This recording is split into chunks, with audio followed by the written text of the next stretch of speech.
தகப்பன் மொழி பேசுகின்ற தமிழ் சொந்தங்கள் அனைவருக்கும் இந்த சமூக விரோதியின் புரட்சிகர வணக்கம். இந்த கூட்டத்தை ஏற்பாடு செய்திருக்கின்ற விக்கிரவாண்டி சட்டமன்ற தொகுதி உறவுகளுக்கும், பாதுகாப்பு தந்திருக்கின்ற காவல்துறை நண்பர்களுக்கும், நாங்கள் என்ன பேசிக்கொண்டு இருக்கிறோம், எந்த பாயிண்டை வச்சு என்ன கேஸ் போடலான்னு இருக்கக்கூடிய உளவுத்துறை அதிகாரி அவர்களுக்கும், பேசிக்கொண்டு இருக்கும் போதே அதிகமாக பேசிட்டா துண்டு சீட்டு எடுத்துகிட்டு வர தம்பி குரு அவர்களுக்கும் எல்லாருக்கும் வணக்கம். ஏன் நான் துண்டுச்சீட்டு சொன்னேன், குறிப்பாக சொல்கிறேன் அப்படின்னா, பேசுவதற்காக துண்டுச்சீட்டு கொடுத்தால் அது திமுக, சீக்கிரம் பேசி முடியும் துண்டுச்சீட்டு கொடுத்தா அது நாம் தமிழர். பேசுவதற்காக A4 ஷீட் கொடுத்தா அது டிவிகே, பேசுறதுக்காக சார்ஜ் ஷீட் வாங்கினா அது நாம் தமிழர். இது சும்மா போகிற போக்கில் ஒரு பஞ்சு. நாம் தமிழர் ஆட்சி 2026 ஏன் வேண்டும்? முதல்ல நமக்கு 2025 இப்போ வேணும். 2026 தேர்தல் வருது. அந்த தேர்தலை மையமாக வைத்துத்தான் நாம் நம்மளுடைய ஆட்சி அதிகாரத்தை எட்டி பிடிப்பதற்கு இந்த வாக்கு அரசியலில் உங்கள் முன்னாடி நாங்கள் எங்களுடைய கொள்கை கோட்பாடுகளை இந்த கொள்கை விளக்க பொதுக்கூட்டத்தின் வாயிலாக நாங்கள் தெரிவிக்க வந்திருக்கிறோம். ஆட்சி என்பது பேரன்புக்குரியவர்களே, ஒரு சின்ன விஷயத்தை நான் சொல்றேன், நல்லா புரிஞ்சுக்கிடுங்க. நாம் தமிழர் கட்சி செய்யக்கூடிய அரசியல் பலருக்கு புரியவில்லை. காட்டுக்கு மாநாடு நடத்துறாரு, மாட்டுக்கு மாநாடு நடத்துறாரு, ஆத்துக்கு மாநாடு நடத்துறாரு, இப்ப கடலுக்கு மாநாடு நடத்துறாரு என்று ஏளனம் செய்கிறார்கள். காடு வளத்தை கொள்ளையடிப்பதற்கு 1000 கட்சிகள் இருக்கு, அதை பாதுகாப்பதற்கு நாம் தமிழர் கட்சி மட்டும்தான் இருக்கு. கடல் வளத்தை, கனிம வளத்தை, மண் வளத்தை, மலை வளத்தை சுரண்டுவதற்கு 1000 கட்சிகள் இருக்கு, அதை பாதுகாப்பதற்கு நாம் தமிழர் கட்சி மட்டும்தான் இருக்கு என்பதை இங்கு நாங்கள் தெரிவிப்பதற்காகத்தான் தொடர்ச்சியாக அத்தகைய மாநாடுகளை நாங்கள் நடத்தி வருகிறோம். பலருக்கு எங்களுடைய அரசியல் புரியவில்லை. இங்க அரசியலே என்பது இந்த ஆண்ட பெரும் கட்சிகள் முன்வைக்கக்கூடிய இந்த அரசியல் எப்படி இருக்குன்னா, இப்போ ஒரு கன்றுக்குட்டி இருக்குன்னா, அந்த கன்றுக்குட்டி நல்லா இருக்கணும்னா தாய் பசுக்கு தீவனம் வைக்கணும், தாய் பசுக்கு நீ புல்லுக்கட்டு போடணும். தாய் பசுவை நீ நல்லா பார்த்துக்கிட்டா கன்றுக்குட்டிக்கு கிடைக்க வேண்டிய பாலும் கிடைச்சிடும், நமக்கு கிடைக்க வேண்டிய பாலும் கிடைச்சிடும். ஆனா இங்க அந்த அரசியலை யாரும் செய்வதில்லை. அந்த தாய் பசுவை கசாப்புக்கு அனுப்பிட்டு அதுல வந்த காசுக்கு கன்றுக்குட்டிக்கு புட்டியில பால் கொடுத்துட்டு இருக்கா. அப்படிப்பட்ட அரசியலை இவர்கள் செய்து கொண்டிருக்கிறார்கள். காட்டையும் மண்ணையும் மலையையும் கடல் வளத்தையும் பாதுகாக்காது அதை விற்று அதை சுரண்டி அதில் நமக்கு இலவசங்களை கொடுத்து கொண்டிருக்கக்கூடிய இழிவான ஒரு அரசியலை இவர்கள் செய்து கொண்டிருக்கிறார்கள். அவர்களுக்கு மத்தியில் மண்ணையும் மக்களையும் நேசித்து ஒரு மகத்தான அரசியலை நாம் தமிழர் கட்சி செய்து வருகிறது. அதை நீங்கள் புரிந்து கொள்ள வேண்டும். ஆனால் நம்மில் பலர் அதை புரிந்து கொள்வதில்லை. இப்ப புதுசா ஒரு குரூப் வந்திருக்கு, நிறைய பேர் சொல்லிட்டு இருக்காங்க டிவிகேன்னு. அவர் கூட சொன்னார், இங்க 2 கட்சிக்கு தான் போட்டி, ஒன்னு டிவிகே இன்னொன்னு டிஎம்கேன்னாரு. சரி, நான் கூட 2026 என்ன தேர்தல் தான் போட்டின்னு பார்த்தேன். ஆயுதபூஜைக்கு திண்டிவனத்தில் ஒருத்தர் மாட்டிக்கிட்டாரு, பிளாக்ல சரக்கு வித்து. யாருன்னு பார்த்தீங்கன்னா டிவிகே தொண்டர். என்னடா டிவிகே தொண்டர் மாட்டிக்கிட்டானே, இவனுக்கு யாரா கம்ப்ளைண்ட் பார்த்தீங்கன்னா திமுக தொண்டர். டேய், இது வரைக்கும் நான் தான்டா பிளாக்ல சாராயம் வித்துட்டு இருந்தேன், இப்ப நீ என்ன விற்கிறேன்னு இவர் போட்டு கொடுத்துட்டாரு. இவங்க போட்டி இதுலதான் 26 இருக்க வாய்ப்பு இல்லை. அதை நம்ம ஆளுங்களை புரிந்து கொள்வதில்லை. ஒருத்தன் போட்டிருக்கான், கார்த்திகை கைது பண்ணணும். இப்போ ஒரு செய்தி காட்டினா தம்பி பிரகாஷ் காட்டர், கார்த்திகை கைது பண்ணணும். டேய், உங்க கட்சியே கைது பண்ற நிலைமையில் இருக்குடா. டேய், கட்சியை கைது பண்ற நிலைமையில் இருக்கு. கைது பண்ண சொல்லக்கூடிய எங்க அண்ணன் கார்த்திக் இங்க உட்காந்துட்டு இருக்காரு. நீ வேணா வா, உங்க புஷானத்தை கூட்டு வந்து உட்கார வச்சு கைது பண்ணி வந்து உட்கார வை பாப்போம். அப்படிப்பட்ட ஒரு கேவலமான ஒரு தற்குறித்தனமான அரசியலை இவர்கள் செய்து வருகிறார்கள். எங்களுக்குன்னா இவங்களுக்கு விதியா இவங்களை நாங்க போட்டு மிதிக்கணும்னு நாங்க எங்கே நிம்மதியா நாங்க திமுகவும் அதிமுகவும் திட்டிட்டு இருந்தோம். இங்க பாருங்க, ஒரு ஆச்சரியம், எடப்பாடியை பத்தி ஒருத்தர் பேசின உடனே கோச்சிக்கிட்டு ஒரு வாரம் ரொம்ப சந்தோஷமா இருக்கு. வந்தவர் யாருன்னு பார்த்தா கருணாநிதி. அந்த வீட்டை பார்க்குற உதயசூரியன் மறைஞ்சிருக்கு, எடப்பாடி பத்தி பேசாதீங்கன்றாரு. ஆனா உண்மையிலே பார்க்கறதுக்கு நல்லா இருக்குது. ஆனா இவர்களை விமர்சித்துக் கொண்டிருந்த நாங்க ஏன் இந்த டிவிக்கு விமர்சிக்கிறோம்? ஒன்றும் இல்லை, அவசரமா ஒரு முக்கியமான வேலைக்கு போவோம். இந்த அக்கா பசங்க என்ன பண்ணுவானுங்க, அப்பதான் வண்டியில் நானும் வரேன்னு. அவனுக்கு நான் என்ன வேலைக்கு போறேன்றது புரியாது. கால் கடியிலே வந்து சுத்திட்டு இருப்பான். அப்ப என்ன பண்ணுவோம், ஒரு கடுப்புல என்ன பண்றோம், தலையில தட்டி போடா நான் ஏதோ ஒரு முக்கியமான வேலைக்கு போறேன் அப்படி. அது மாதிரி நாங்க திமுகவும் அதிமுகவும் இந்த திராவிடத்தை வீழ்த்துற ஒரு முக்கியமான பணியில போகும்போது இந்த காலுக்கு நடியில இந்த அணில்கள் சுத்தும் போது முதல்ல அதை மெதிச்சுட்டு அடுத்தது போகணும். அப்படி ஒரு நிலைமைக்கு எங்களை தள்ளிவிட்டாங்க. அதனால என்பான சொந்தங்கள், நாம் தமிழர் கட்சி இந்த மண்ணையும் மக்களையும் நேசித்து ஒரு மகத்தான அரசியலை செய்து வருகிறது. எங்களுடைய கட்சி கொள்கை கோட்பாடுகள் எனக்கு முன்னதாகவும் பலர் பேசிவிட்டார்கள். எனக்கு பின்னாடியும் மேல் வெர்ஷன் ஆஃப் கார்த்திகா இருக்கு, ஃபீமேல் வெர்ஷன் ஆஃப் கார்த்திகும் இருக்கு. ஸோ அதனால அவங்களாம் மழையும் இடியும் வரத்துக்கு முன்னாடி இங்கே மழையும் இடியும் வந்திருக்கு.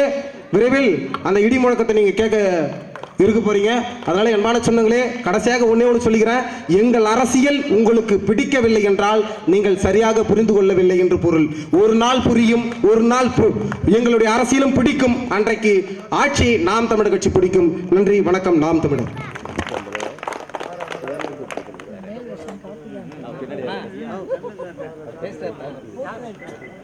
நன்றி.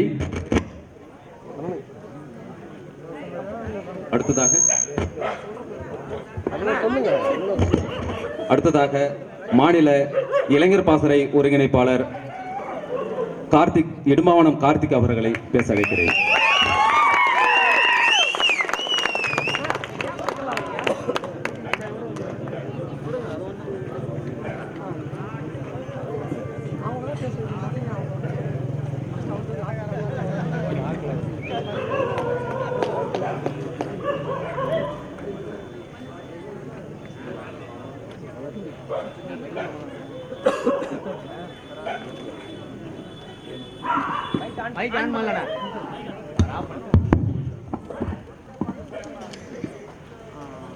ஏன் வேண்டும் நாம் தமிழர் ஆட்சி என்கிற முழக்கத்தை சுமந்து நடைபெற்றுக் கொண்டிருக்கிற கொள்கை விளக்க பொதுக்கூட்ட நிகழ்வில் தலைமையேற்று நடத்திக் கொண்டிருக்கிற எங்கள் அண்ணன்மார்களே, வீட்டிருக்கிற சான்றோர் பெருமக்களை, கூடி நிற்கிற தாய் தமிழ் சொந்தங்களே, உங்கள் அனைவருக்கும் எமது பணிவான வணக்கம்.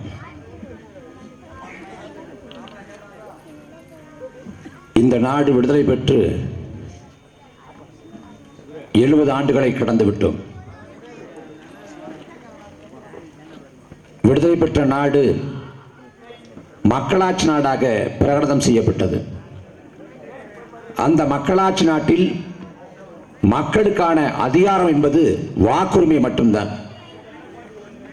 5 ஆண்டுக்கு ஒரு முறை நாம் செலுத்துகிற வாக்குதான் நமக்கான வலிமை, நமக்கான ஆயுதம், கருவி எல்லாம். அந்த வாக்கை 5 ஆண்டுக்கு ஒரு முறை திமுகவுக்கோ அதிமுகவுக்கோ நாம் செலுத்துகிறோம். நாம் செலுத்துகிற வாக்கு நாம் வாழ்வில் மாற்றத்தை தரும், ஏற்றத்தை தரும், ஒரு நல்லாட்சியை கொடுப்பார்கள் என்றுதான் ஒவ்வொரு முறையும் வாக்கு செலுத்துகிறோம்.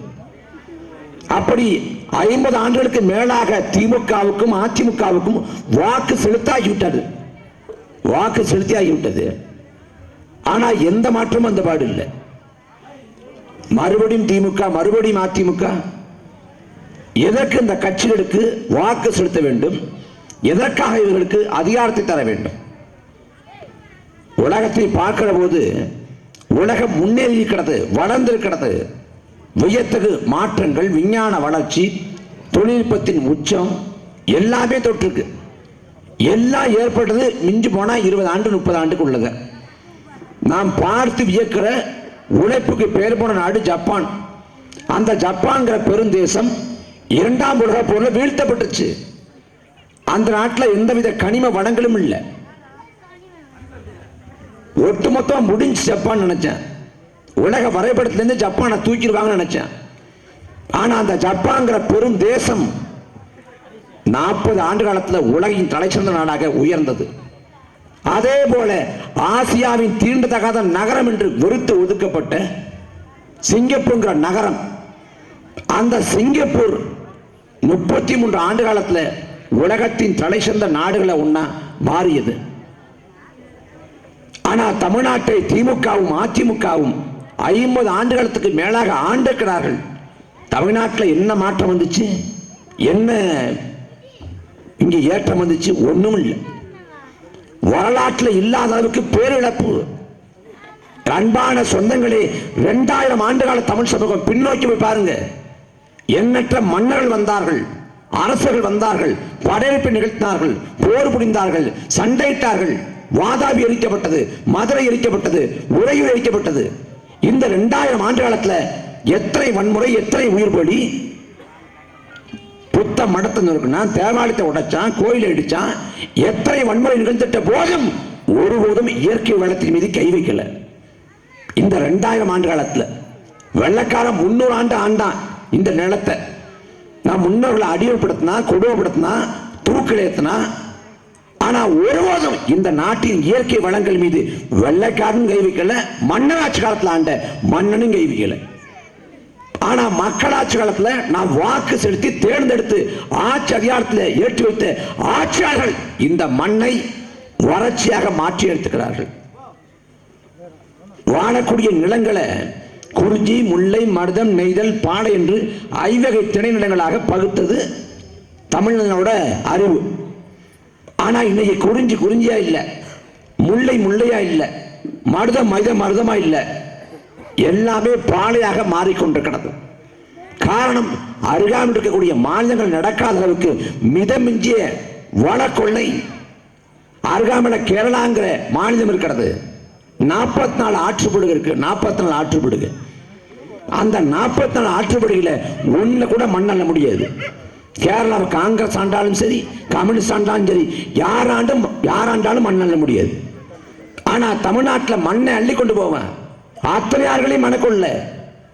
அன்பான சொந்தங்களே, சிந்திச்சு பாருங்க. தமிழ்நாட்டில் தண்ணீர் தட்டுப்பாடு, தண்ணீர் பஞ்சம் சரியா கேள்விப்படக்கூடாது. ஏன்னா அதிகப்படியான மழைப்பொழிவை கொண்ட நிலம் இந்த தமிழ்நாடு. ஒட்டுமொத்த பூமி பந்தின் சராசரி மழைப்பொழிவு ஆண்டொன்றுக்கு 800 மில்லிமீட்டர். ஆனா தமிழ்நாட்டின் சராசரி மழைப்பொழிவு ஆண்டொன்றுக்கு 950 மில்லிமீட்டர். அந்த மழைநீரை ஏரிகள், குளங்கள், குட்டைகள், கண்மாய்கள், வாய்க்கால்கள் என்று வெட்டி சேமிச்சிருந்தாலே முப்போகம் விவசாயம் செய்ய முடியும். எந்த காலத்திலும் தண்ணீர் தட்டுப்பாடு இல்லாது வாழ முடியும். மன்னராட்சி காலத்துல மண்ணை ஏரிய வெட்டினா, குளத்தை வெட்டினா, ஏரிய சங்கிலி தொடர் போல அப்படி இணைச்சான். ஒரு பிரதேசத்தை, ஒரு நாட்டை வென்று வந்தான் என்றால் அதன் நினைவாக ஒரு ஏரியை வெட்டி மக்களுக்கு அர்ப்பணிச்சான். மன்னனை நோக்கி புலவம் பாடுறான், மன்னா அறம் பொருள் இன்பம் என்ற 3ஐயும் பெற வேண்டும் என்றால் நீரை சேமிங்கிற. நீரை சேமித்து நீர்நிலையை பராமரிக்காதவன் அரசனே இல்லை. புலவன் சொல்றேன். சோழ மன்னர்கள் இருந்தாங்க, அவங்க காவிரியை கொண்டாடினாங்க, காவிரியை கொண்டாடி தீர்த்தாங்க. எப்படி? வான் பொய்ப்பினும் தான் பொய்யா காவிரின்னு, வான் பொய்ப்பினும் தான் பொய்யா காவிரின்னு. வானம்பாடி பறவை உட்கொள்ள முடியாத அளவுக்கு மழை பொழிவு இல்லாது போனாலும் சரி, வெள்ளிக்கோள் வட திசையை விட்டு தென் திசைக்கு மாறி போனாலும் சரி, வான் பொய்ப்பினும் தான் பொய்யா காவிரின்னு. காவிரியை கொண்டாடியவன் சோழ மன்னன், வைகையை கொண்டாடியவன் பாண்டிய மன்னன். வைகையை பொய்யா குலக்கொடி என்று கொண்டாடி தீர்த்தான். இன்னைக்கு காவிரி, வைகை அத்தனை ஆறுகளும் அழிவி விளிம்பி நிற்கிறது. அன்பு சொந்தங்களே, பாரதி சுதந்திரத்துக்காக பாடினான், சுதந்திரம் அடைஞ்சிட்டோம்னு பாடினான். ஆடுவோமே பள்ளு பாடுவோமே ஆனந்த சுதந்திரம் அடைந்து விட்டோம் என்று பாடினான். ஆனா பாரதி அடிமை இந்தியாவிலே பிறந்து அடிமை இந்தியாவிலே செத்து போனான், சுதந்திரத்தை பார்க்கல. அப்படி அடிமை இந்தியாவில் வாழ்ந்த பாரதி சொல்றான், காவிரி தென்பண்ணை பாலாறு தமிழ் கண்டதொரு வையை புரணி நதி என மேவியார் பல ஓட திருமணி செலுத்த தமிழ்நாடு. திருமணி செலுத்த தமிழ்நாடு இன்னைக்கு எப்படி இருக்கா? தமிழ்நாட்டில் வறட்சியான மாவட்டம்னா ராமநாதபுரம், சிவகங்கை, விருதுநகர் சொல்லப்பட்டுச்சு. இன்னைக்கு தமிழ்நாட்டில் 28 மாவட்டங்கள் வறட்சி மாவட்டம்.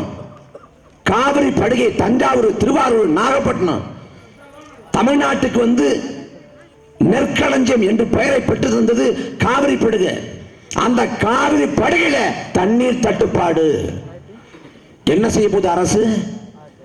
திமுக ஆண்டாலும் தண்ணீர் தட்டுப்பாடு இருக்கும், அதிமுக ஆண்டாலும் தண்ணீர் தட்டுப்பாடு இருக்கும். கேட்டா மழை பொழியலும் காரணம் சொல்லுவேன். அன்பு சொந்தங்களே, வறட்சியான மாவட்டம் என்று சொல்லப்படக்கூடிய ராமநாதபுரத்தில் பெய்யக்கூடிய மழையில 1 விழுக்காடு கூட மழையை பெறாத Dubai, Qatar, Oman, Saudi Arabia போன்ற நாடுகளில் தண்ணீர் தட்டுப்பாடு இல்லை. துபாயில மழைக்காலம் ஒரு காலம் இல்லை, மழைப்பொழிவு இல்லை. சவுதி அரேபியாவில் ஆறே இல்லை. ஆனா அங்கெல்லாம் தண்ணீர் தட்டுப்பாடோ தண்ணீர் பஞ்சமோ இல்லை. அங்க மழைப்பொழிவு இல்லாத போது கடல் இருக்கு, கடல்ல தண்ணி இருக்கு, என்ன உப்பா இருக்கு. அந்த உப்பு தண்ணியை சுத்திகரிச்சு தன் மக்களுக்கு கொடுத்துறேன். அங்க நோக்கம் இருக்கு. இத்தனைக்கும் துபாய, கத்தார, ஓமன, சவுதி அரேபியாவை ஆடுறது மக்களால் தெரிவு செய்யப்பட்ட ஆட்சியாளர் இல்ல, மண்ணு. துபாய் ஆடுறது ஃபேக்கு. அங்க கட்சி கிடையாது, அரசியல் கிடையாது, தேர்தல் கிடையாது, மன்னன் தான் ஆடுறேன். ஆனால் மன்னர் ஆட்சி காலத்தில் கடைக்கோடி மகன் வரை தண்ணியை கொடுக்கிறேன். மக்களாட்சி, நாம் தான் வரி செலுத்துறோம், வாக்கு செலுத்துறோம், இந்த ஆட்சி அதிகாரத்தை நாம் தான் நிர்மாணிக்கிறோம். ஆனா இந்த ஆட்சியில் நமக்கு தண்ணி கிடைப்பதில்லை. எல்லாத்துக்கும் போராட வேண்டிய நிலைமை. அதிமுக ஆட்சி காலத்தில் 2019ஆம் ஆண்டு சென்னையில கடும் வறட்சி, கடும் பஞ்சம். அந்த சமயத்தில் ஐயா எடப்பாடி பழனிசாமி ஐயா பேசினா ஒரு ஐயாவுக்கு கோபம் வருது. நான் பார்த்து வியப்படைஞ்சேன், அதிமுக ஒரு ஆளுக்காவது ரோசம் இருக்கேன்னு. பரவாயில்ல, ஒரே ஒருத்தர் இருக்கார், எடப்பாடி கூட ரோசம் இல்லை. எடப்பாடி சொன்னா எடப்பாடிக்கு ரோசம் வர்றதில்லை, இவருக்கு வந்திருக்கு பாருங்க, கிளம்பி வந்தார் பாருங்க. எடப்பாடி எப்படிப்பட்டவர்னா கம்பராமாயணம் தந்த சேக்கலார்னார். நாம கூட தப்பா புரிஞ்சுக்கிட்டோம், உண்மையிலே சரியாத்தாங்க சொல்லியிருக்காரு. கம்பராமாயணத்தை கம்பர் எழுதி முடிச்சுட்டு சேக்கலாட்ட கொடுத்து எடப்பாடி காத்துக்கிட்டு இருப்பான் அறிவு பசியோடு, கொண்ட கூடு படிக்கட்டு இருக்காரு. கம்பராமாயணத்தை கம்பட்டு வாங்கி சேக்கலார் கொண்ட கொடுத்திருக்காரு. அதான் சேக்கலார் தந்த கம்பராமாயணம். அப்படிப்பட்ட ஒரு பெருந்தகை எடப்பாடி பழனிசாமி. போன வாரம் பார்க்கிறேன் ஐயா எடப்பாடி பழனிசாமி எம்ஜிஆர் சிலையை திறந்து வச்சுட்டு அண்ணா சிலையை அப்படின்னு சொல்லி ஆரம்பிக்கிறாரு. பக்கத்தில் உள்ளவங்க ஐயா சிலையை மாற்றி சொல்றீங்க. அப்படிப்பட்ட கட்சி. அதுவும் இந்த கட்சியில் திண்டுக்கல் சீனிவாசன் ஒருத்தர் இருக்காரு. திண்டுக்கல் சீனிவாசன் விசித்திரமான பிறவி. டைம் டிராவல் மிஷினில் ஏறி டிராவல் பண்ற ஒரு விசித்திரமான குணாதிசயம் கொண்டவர். நிகழ்காலத்திலே வாழ மாட்டாரு. நான் போன வாரம் வாஜ்பாய் சந்திச்சேன் பாரு. வாஜ்பாய் சந்திச்சு செத்து போய் 6-7 வருஷம் வச்சேன், நான் பார்த்தேன். அப்படிப்பட்டவர் பாமகவும் அதிமுக கூட்டணி வைக்குது. பாமக அதிமுக கூட்டணி வைக்குது. பாமக வேட்பாளருக்கு திண்டுக்கல் சீனிவாசன் வாக்கு கேட்கணும். வாக்கு கேட்க நினைக்கிறார். இந்த பாமகவை சேர்ந்த இந்த வேட்பாளருக்கு ஆப்பிள் சின்னத்திலே உங்கள் ஓட்டை போட்டினார். அவர் நெஞ்ச பிடிச்சாரு. ஆப்பிள் சின்னமா? ஆப்பிள் பழம் இல்லைங்க, மாம்பழம். எல்லா பழமும் நல்லதாங்க உடம்புக்கு, எந்த பழமா இருந்தா போங்க. அப்படிப்பட்ட ஒருத்தர். அதுவும் செல்லூர் ராஜுன்னு ஒரு அறிவுல முதிர்ச்சியடைந்த ஒரு பெருமகன். அவர் வாழக்கூடிய காலத்தில் நாம் வாழ்றதுக்கு நம்மள புண்ணியம் பண்ணியிருக்கணும். அவர் எந்த திசையில் வாழ்றாரோ அந்த திசையில் விழுந்து கும்பிட்டு அவர் கால்பட்ட மண் எடுத்து நெத்தியில விபூதியா பூசிக்கணும். ஐநாக்காரனே அசந்து போயிடுவான். நாசா விஞ்ஞானி எல்லாம் யார் சாமி அவரு, எனக்கே பார்க்கணும் போல இருக்குமா. அப்படிப்பட்ட செல்லூர் ராஜு, திண்டுக்கல் சீனிவாசன், எடப்பாடி பழனிசாமி இவங்கெல்லாம் 2018-19 காலகட்டத்தில் சென்னையில கடும் வறட்சியும் பஞ்சம் வந்தப்ப இந்த வறட்சியை பஞ்சத்தை எப்படி எதிர்கொள்றது? சென்னையில குளிக்க தண்ணி இல்லை, குழாயத்தை வந்தா தண்ணி வரல. அப்ப என்ன பண்றாங்க, அதிகாரிகளை கூப்பிட்டு ஆய்வு பண்றாங்க. முதல்ல சோதனை இது பண்ணலான்ட்டு, ஏதாவது பண்ணிடலான்ட்டு ஒரு ஆலோசனை பண்றாங்க. அந்த ஆலோசனையில ஒரு ஆள் சொல்றாரு, இந்த வறட்சியை போகணும்னா ஒரே வழி மழை பெய்யணும் அப்படின்னு கண்டுபிடிச்சிடுறாங்க. கண்டுபிடிச்சிட்டு அடுத்த சொல்றேன், நாமளே பேசாம மழையை பெய்ய வச்சான்னு. அது எப்படிங்க முடியும்? அதெல்லாம் பண்ணலாம். சீனா போன்ற நாடுகளில் உயரிய தொழில்நுட்பம் இருக்குது. அவன் 10,000 கோடி பணத்தை வச்சிருக்கான், அவன்கிட்ட நிதி இருக்குது, தொழில்நுட்பம் இருக்குது. அவன் செயற்கை மழை பொழிய வைக்கிறான். இங்க அவ்வளவு நிதியும் இல்லை, அவ்வளவு தொழில்நுட்பம் இல்லையே அப்படின்னு கேட்டா அவ்வளவுலாம் போக தேவையில்லை. நம்ம லோ பட்ஜெட்ல பண்ணிடலாம். என்ன பண்ணுவீங்க? எல்லா ஊர்லயும் கோயில் இருக்கு, எல்லா ஊர்லயும் சாமியார் இருக்கான். கோயிலுக்கு கோயில் சாமியார் உட்கார வச்சு யாகம் நடத்தம்னா அந்த பொரியை அள்ளி கொட்டி நெய் எடுத்து ஊத்தி அப்படி யாகம் நடத்தம்னா இந்த யாகத்தை பார்த்து வர்ண பகவான் மனம் உருகி மழையை கொட்டி விட்டுருவான். ஏரி குளம்லாம் நிரம்பி வழிஞ்சிரும், தண்ணி தட்டுப்பாடு முடிஞ்சிரும்னா. இதை கேட்ட மாத்திரத்தில் அடிமையான யோசனை உடனடியாக செயல்படுத்துங்க அப்படின்னு அறநிலையத்துறை சார்பாக சுற்றுலா விடப்படுது. தமிழ்நாடு முழுக்க கோயில்களில் என்ன பண்ணணும், உட்காந்து யாகம் வளர்க்கணுமா.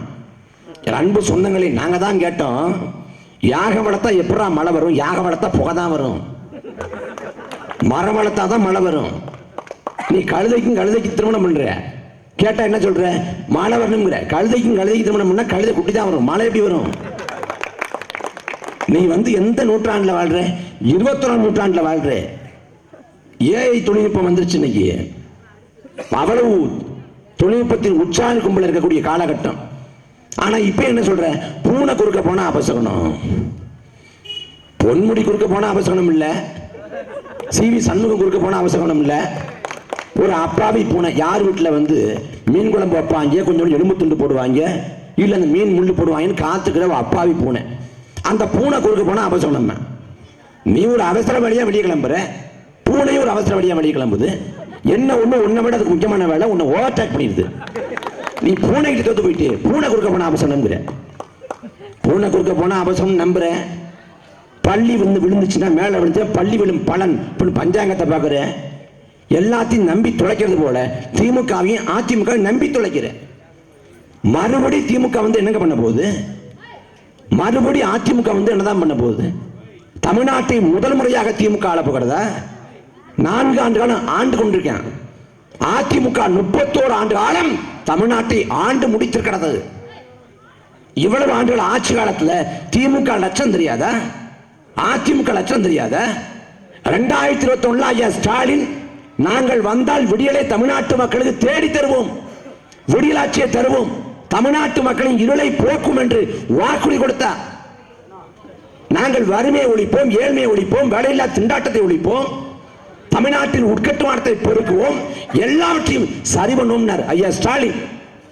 இந்த 4 ஆண்டுகள் ஆட்சி காலத்தை எதை சரி பண்ணாங்க? எல்லா சதியும் பண்ணாங்க, எதையும் சரி பண்ணல.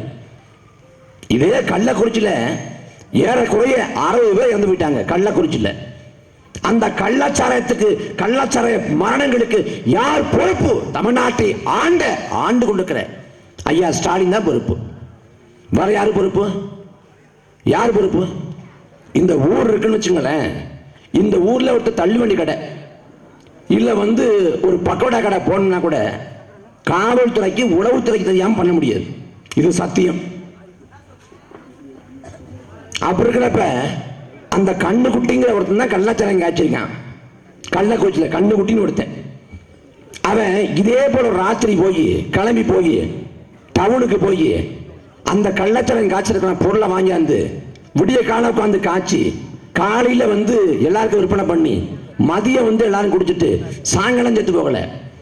அவன் பல மாதங்களாக ஆண்டு கணக்கில் அதை செய்து வந்திருக்கான். ஆண்டு கணக்கில் செஞ்சு வந்திருக்கான். கல்வராய மலையில வச்சு கள்ளச்சாராயம் காய்ச்சிருக்கான். அவன் கள்ளச்சாராயம் வித்த இடத்துல 100 மீட்டர்ல நீதிமன்ற வளாகம் இருக்கு, இந்த பக்கம் 100 மீட்டர்ல காவல் நிலையம் இருக்கு. அவன் மாத கணக்கில் ஆண்டு கணக்கில் கள்ளச்சாராயம் காய்ச்சது காவல்துறைக்கும் உளவுத்துறைக்கும் தெரியாதா? தெரியும். 100 விழுக்காடு தெரியும். மாமூலை வாங்கிட்டு படுத்துட்டாங்க. அதன் விளைவு 60க்கும் மேற்பட்ட உயிர் போச்சு. நீங்க யோசிச்சு பாருங்க. முதல் படி ஆகுது. முதல்ல ஒரு திறந்து போயிடுறாரு. அவர் இறந்து போறப்ப தொடக்க நிலையில் என்ன சொல்றாங்க? மாவட்ட ஆட்சியர், இது கள்ளச்சாராய மரணம் இல்ல, உடல்நல குறைபாட்டால இறந்து போயிட்டாங்க. முத ஒருத்தர் இறந்து போறப்ப, அப்புறம் அடுத்தடுத்து இறந்து போறப்ப வேற வழியே இல்லாம கள்ளச்சாராய மரணம் ஒத்துக்கிறாங்க. மக்கள் உயிர் எவ்வளவு மலிவா மதிப்பிடப்படுது. சொத்து போனானா 10 லட்சம் முடிஞ்சு. அந்த உயிர்களை பத்தி எந்த கவலையும் இல்லை. அதுல ஐயா ஸ்டாலின் போதையின் பாதியில போகாதீங்க, என்ன தள்ளி ஏதாவது உள்ள போகணுமா? எங்கிட்டு போறது? போதையின் பாதியில போகாதன்னா தமிழ்நாட்டில் விளையாட்டு திடல் இல்லாத எத்தனையோ கிராமங்கள் இருக்கிறது, எத்தனையோ ஊர்கள் இருக்கிறது, நூலகம் இல்லாத எத்தனையோ ஊர்கள் இருக்கிறது, உடைப்பயிற்சி நிலையங்கள் இல்லாத எத்தனையோ ஊர்கள் இருக்கிறது. ஆனால் டாஸ்மாக் இல்லாத ஒரு ஊர் உண்டா? அது ஒரு வீதினா அந்த பக்கம் டாஸ்மாக் வைக்கிறேன், திரும்ப இந்த பக்கம் போவான்ல இந்த பக்கம் டாஸ்மாக் வைக்கிறேன். 2 பக்கம் டாஸ்மாக் வச்சுவிட்டு பாதை பூரா டாஸ்மாக் வச்சுவிட்டு போதையின் பாதையில போகாதன்னா நான் ஒரு அப்பாவா சொல்றேன். இப்படியா ஒரு அப்பா இருப்பான்? அப்பாவா சொல்றாரு. அப்பாவா? எப்படி கொடுமை பாருங்க. நாங்க திராவிட மாடல் ஆட்சி, கொள்கை வழி ஆட்சிங்கிறாங்க. அன்பு சொந்தங்களே, திமுகவை தொடங்கியவர் 1949ஆம் ஆண்டு தொடங்கியவர் அறிஞர் அண்ணா. 67 ஆட்சி பிடிக்கிறார். அந்த சமயத்துல தேர்தல் வாக்குறுதி கொடுத்திருந்தாரு. 1 கோடி அரிசி நிச்சயம், 3 கோடி அரிசி லட்சியம்னு. ஆனா 1 கோடி அரிசியும் கொடுக்க முடியல, நிதி சுமை, நிதி நெருக்கடி. அப்ப அதிகாரிகள் சொல்றாங்க, பேசாம மதுக்கடைகளை திறந்து விட்டுங்களேன், திறந்து விட்டா நிதி வரும், நிதி வருவாயை வச்சு நாம அந்த 1 கோடி அரிசியை கொடுத்துடலாம் அப்படிங்கிறாங்க. அதுக்கு அண்ணா சொல்றாரு, நான் வாக்குறுதியை நிறைவேற்றாம பொய்யல் என்று பெயர் எடுத்தாலும் பரவாயில்லை, ஒருபோதும் மதுபான கடையை திறக்க மாட்டேன்னு. மதுபான கடை நடத்தி வருமானம் ஈட்டி ஆட்சியை தொடர வேண்டும் நடை வந்தால் துண்டை உதறி தோல்ல போட்டுக்கிட்டு நடைய கட்டுவேன், அப்படிப்பட்ட ஆட்சியே தேவையில்லைங்கிறது. மது விலக்குங்கிற உயரிய கோட்பாட்டுக்காக இந்தியா முழுக்க பரப்புரை செய்யவும் தயார் என்றவர் அறிஞர் அண்ணா. மதுவால் வரக்கூடிய வருமானம் குஷ்டரோகிகள் கையில் இருக்கக்கூடிய தேனை நக்கி சுவைப்பதற்கு ஒப்பாகும் என்றவர் அண்ணா. அந்த அண்ணாவை வெளிவந்த திமுக தான், அந்த அண்ணாவை பெயரில் வைத்திருக்கக்கூடிய அதிமுக தான் இன்னைக்கு மதுபான கடையை தங்கு தடை இல்லாம ஏற்றுக்கொண்டிருக்கு. இப்ப 21 நம்ம ஓட்ட போட்டோம், ஆட்சி அதிகாரத்தை ஏற்றி வச்சோம். 26 மறுபடியும் திமுக என்ன பண்ண போகுது? இப்ப இந்த ஓராண்டு காலத்தை கிழிக்காத எதை, 4 ஆண்டு காலத்தை கிழிக்காத எதை வரக்கூடிய காலத்தை செய்ய போறேன். எதுக்கு மறுபடியும் திமுக, எதுக்கு மறுபடியும் அதிமுக?